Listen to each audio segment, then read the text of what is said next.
Tonight on Cronkite News, one of man's best friends is gearing up to compete in the big game. How one foster puppy prepares for a moment some thought she would never get. Just her growing up in early life, she was met with a lot of challenges that she had to overcome to succeed, which is in particular why we are so remarkably proud of her. Plus, we head up north to a community built on their diversity and success. How one Holbrook native shows that his town is a place to remember. I'd say Coach Bud's a pretty big deal in Holbrook. Yeah, he's shown a pathway to success that we don't normally have. Most communities don't have. And staying up north, we travel over to Flagstaff, where students are keeping tradition alive. How one club is teaching a sport to a new generation.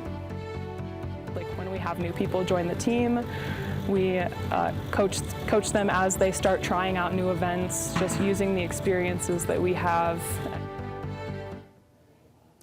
Good evening and welcome to this special edition of Cronkite News. I'm Mahirson Hassan.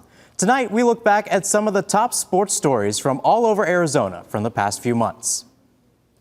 We will start with an NFL player who hails from a local Valley high school, who accomplished something most in the NFL don't, making it to the biggest stage in football. Max Cepeda has the story on who made it to the Super Bowl in just his second year. Philadelphia Eagles defensive back Keely Ringo has reached football's biggest stage. This is really my dream. Everything I prepared for my life. 22 years old, man. Should just go out there and trust my preparation. I'm here for a reason, you know, and be able to step back and when I have any feeling, like you're saying before, man, just believe in yourself. But Super Bowl 59 in New Orleans is just the next step in Ringo's upward trajectory, which reached new heights in January of 2022 with his iconic 79-yard interception return to seal the first of back-to-back national titles for his alma mater, Georgia, a moment that single-handedly changed his life forever. I had no idea how much things were going to change just by that play. I can't tell you how many men came up to me with tears in their eyes and told me that my son is the only grown man that's ever brought them to their knees in tears. They've been waiting for that to happen. But even before those triumphant years, Ringo's football life began in the Valley at Scottsdale's Saguaro High School, where he was led by head coach Jason Mons, who, from the moment they met, recognized the incredible talent Ringo was. He was a unicorn. He was one of a kind. His height, his length, his speed, and he was just a bright-eyed, big smile, like really nice kid. We had a lot of really good players come through Saguaro High School over the years, but you know, I don't know that there was anybody that looked like him the first day they walked on campus. As a Sabercat, he won back-to-back state championships and stood out on both sides of the ball, leading him to be the highest-ranked recruit in all of Arizona for his class. And through it all, he quickly became a silent leader of the locker room for Coach Mons. My presence is a little bit more felt than me speaking out loud, you know. I just like to be able to set that standard, to be able to keep that no matter who's looking. Every time I go out there, I just know there's been somebody that hasn't seen me play. But just 9 days after he began his collegiate career as a Georgia Bulldog, his mother, Trolley, was facing her own challenge as she was diagnosed with stage 3 breast cancer, forcing her to juggle her full-time job as a flight attendant while supporting her son's new life in the SEC spotlight. I had just convinced myself that I was just too busy. I was a single mom of a highly sought after athlete, and I was putting myself on the back burner, and that's what we do as women. That's what we do as moms. We're nurturers and we're caregivers. She's so strong, man. I have those talks with her all the time, man, and I truly believe there's nothing that I'm gonna go through that can be compared to what she's gone through in her entire life, you know. So anytime I face adversity, I look at my mom and I'm like, man, this challenge is no comparison to anything that she's overcome in life. Now, 4 years after he left the Valley, Keely's journey has now taken him and his family to New Orleans as he plays in his first Super Bowl in just his second NFL season. I'm happy that he's here, but I almost wasn't here to see him on this stage, doing what he loves best and what he knows. And I'm just thankful for him to be living his best life. And now, mother and son are able to celebrate a super moment together.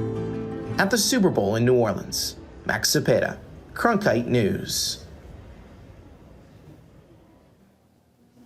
As Keely's career continues to progress in the NFL, he knows he will always have someone there to support him through the challenges. And while Super Bowl Sunday brings competitors of all shapes and sizes to the big game, our own Grace Johnson caught up with another local prodigy who just happens to be a friendly four-legged athlete who competed in this year's Puppy Bowl. Meet Felicity, a 45-pound Doberman who's still learning her commands. So much for The 6-month-old pup from Phoenix doesn't have much time to learn her new tricks, however, as she's making her national TV debut for Team Fluff in the 21st Puppy Bowl. We heard back that Felicity was one of the finalists. We couldn't have been more ecstatic on a national level to be able to represent what a wonderful breed Dobermans are. Eye on the prize. Felicity is one of 4 Dobermans from Arizona headed to the Puppy Bowl. The playful pup has been in foster care with the Desert Harbor Doberman Rescue Foundation. Along with a very rough training schedule, Felicity also has to make sure she looks her best for the big game. Every good girl needs a good makeup crew, so she got primped a little bit, made sure that her little toenails were ready for the course, and made sure that her coat was shiny, and gave her a bath right before, so she will be not only athletic and beautiful like Dobermans are, but she will represent the happy girl that she is. Felicity will be looking to take home the Puppy Bowl title and possibly MVP title. The real MVPs are people who at home can adopt cute and adorable puppies like Felicity here after watching the Puppy Bowl. Felicity, however, had to overcome a lot of adversity before she could learn how to score a touchdown. The litter really, she's come from what's called a miracle litter. And so they're just little miracles. It was very challenging, but you would never know that they ever encountered any challenge in their first couple of weeks of life.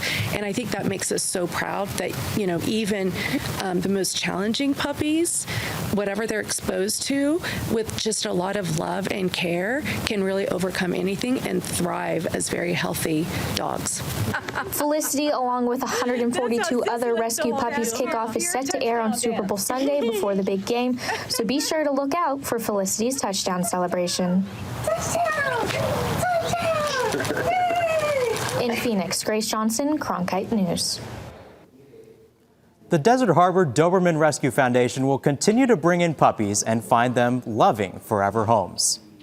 Coming up next, we go to Westwood High School, where sports and education are coming together to make an impact on students and the community with one special game. One of the parents with tears in her eyes said, "I never thought I'd see my son on a varsity field." And that wasn't even a thought that would, you know, that emotion, I was like, wow, it kind of took me back a little bit. And I thought, you know, that is kind of a dream for every parent.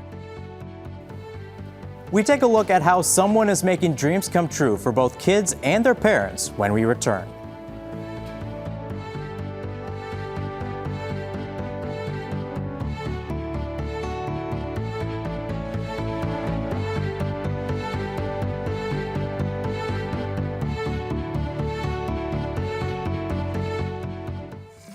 When I was younger, there were no engineers around me, so I had to become my own role model.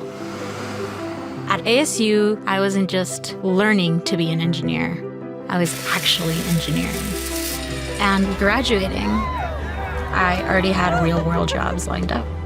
Before ASU, my goal was to be a strong, confident woman.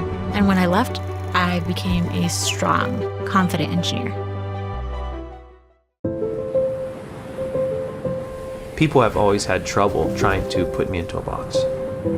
A professor, suit and tie is just not me. Without the ocean, I don't know what I would do. You know, the ocean's always been there for me. As Hawaiian people, we believe that the coral is the first living being to come out of the darkness. It's the foundation of our entire lifestyle, and that's what my research is about. What we do is we take photographs of the reef over long periods of time to create models that can tell us what the planet is doing. If we go deaf to what the Earth is telling us, then we'll never be able to live in harmony. If I can get my students excited about protecting the ocean, then they're the ones who are gonna really make the difference. I hope my students realize that I'm not trying to prepare them for something in the distant future. Their time is now. at Arizona State University. Westwood High School has a tradition that began a little over a decade ago. This event allows students with moderate intellectual disabilities to play on the diamond at Westwood's varsity baseball field. With the help of varsity players and the overwhelming support from the community, this annual outing never fails to bring smiles. Andres Armenta has more on why this year is especially unique. In sports, nothing matters more than wins and losses. But every so often, the most meaningful victories don't even show up on the stat sheet. It's the best day of the year. Now in its 11th year, this unique game allows students like AJ Pagan a chance to shine on the diamond. I was so pumped when I get here. And I was so happy and excited all the time. My emotions always get happy when I'm in a good mood today. An idea brought to life thanks to head varsity baseball coach J.R. Langston and Jane Dutcher-Pagel, a teacher for students with moderate intellectual disabilities. This game leaves a lasting and meaningful impact on all involved, from students to players and, of course, parents. Back up the middle. And seeing them engage and, be happy, even if it's 5 or 10 minutes, it makes your day. It makes it all worth it. Something that won't change next year is the pizza served after every game, except it's not going to be Jane coordinating it as she heads for retirement after spending 36 years here at Westwood. It's really going to hit me when I close that door for the last time and know it's no longer my classroom. In her last year coordinating the events, the bond between her students and those involved is clear. The emotions felt in both dugouts. It renews your kind of faith in society and kids and everybody helping out and just remembering what it's about. Opposing schools, but one community. It is like family out there, so, what better way to hang out with your family on a Saturday? Family. Hi, sis. In every sense of the meaning. I'm going to take you home in a little bit, okay, honey? Okay. In Mesa, Andres Armenta, Cronkite News. Jane says that she looks forward to enjoying some free time, but that Westwood won't be getting rid of her that easily, as she plans to come back and support her former students for years to come. Coming up next, a high school basketball team and community in the town of Parker, just south of Lake Havasu City, were devastated after an unexpected tragedy. But the team didn't let that stop their season. I think I would like to try my hand at coaching the boys. And he said, I think Rollin would have been honored to have you coach the boys.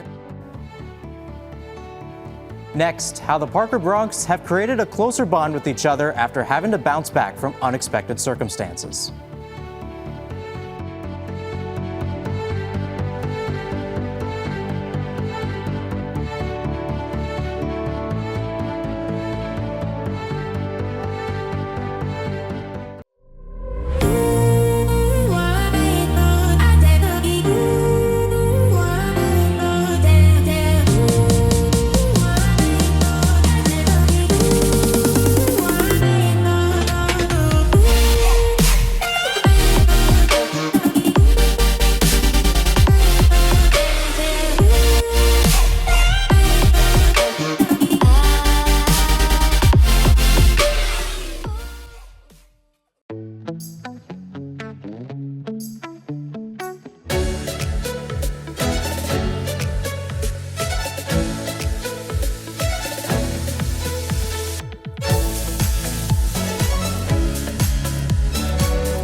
The scientists and engineers that support the next mission to Mars could be in this class.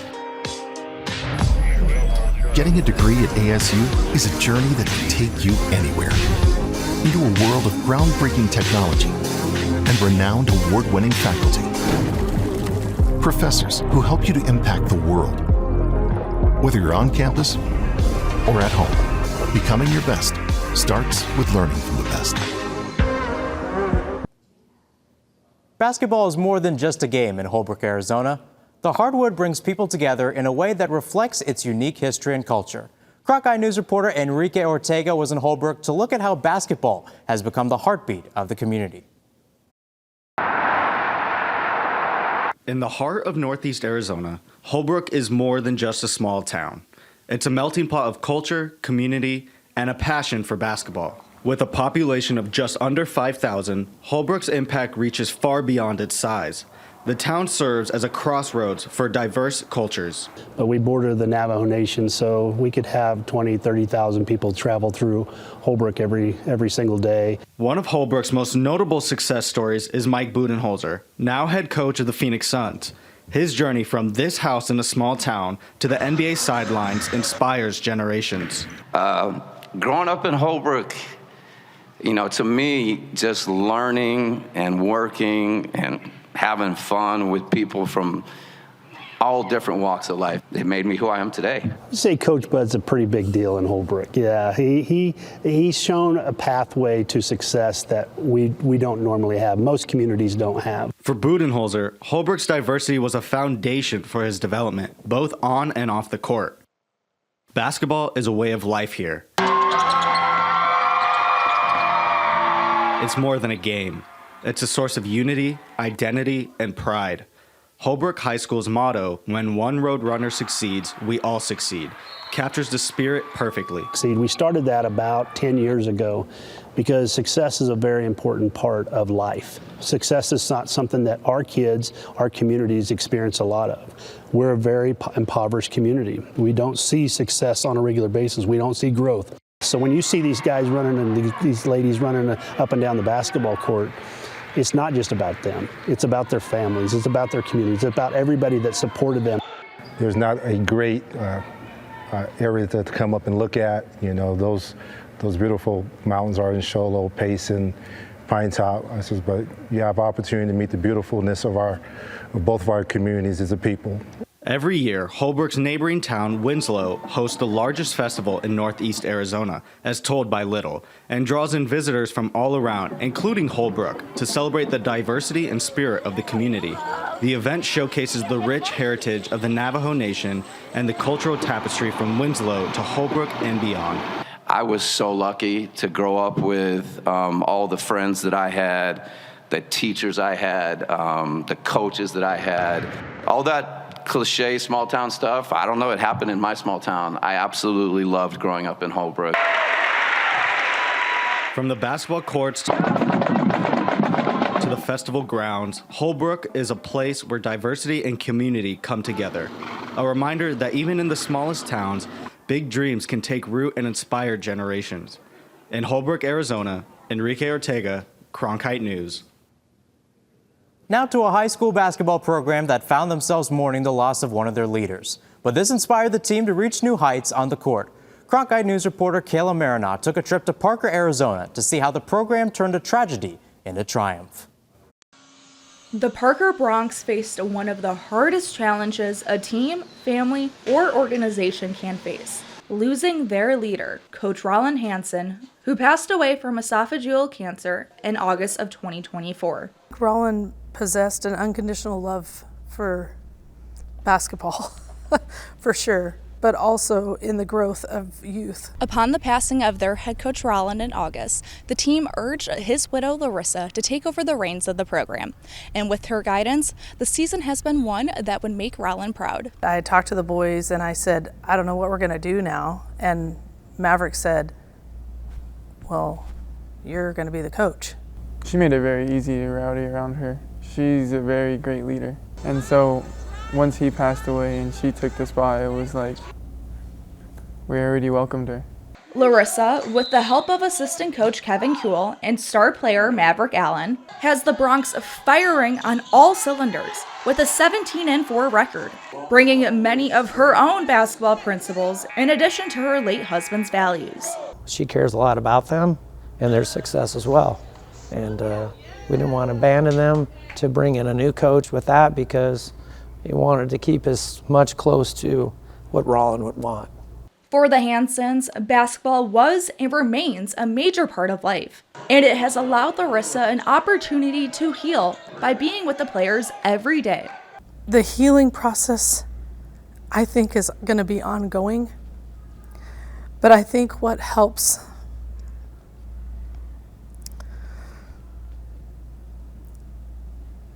and I think the salve that is healing slowly is being here with the kids.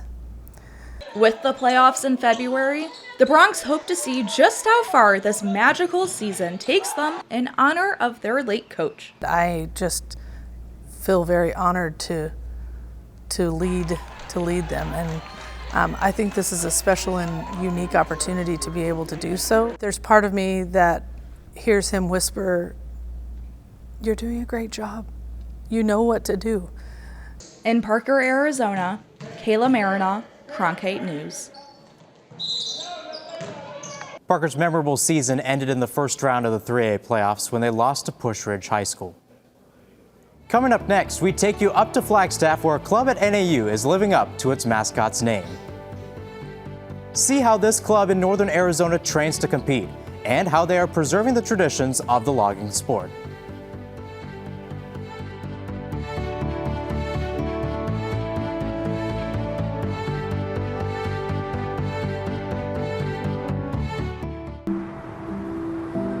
As a teacher, you just want to reach people. You want to make a difference. You want to help them.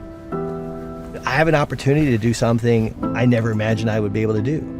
Go out and build the best biology class the world has ever seen. When you go into Dreamscape Learn, you put on a set of goggles and you can go anywhere. You can be anyone and do anything. The thing about Arizona State University is they're always thinking about what's next. We can create virtual reality experiences so that you can learn by exploring in a virtual world the way that scientists explore in the real world.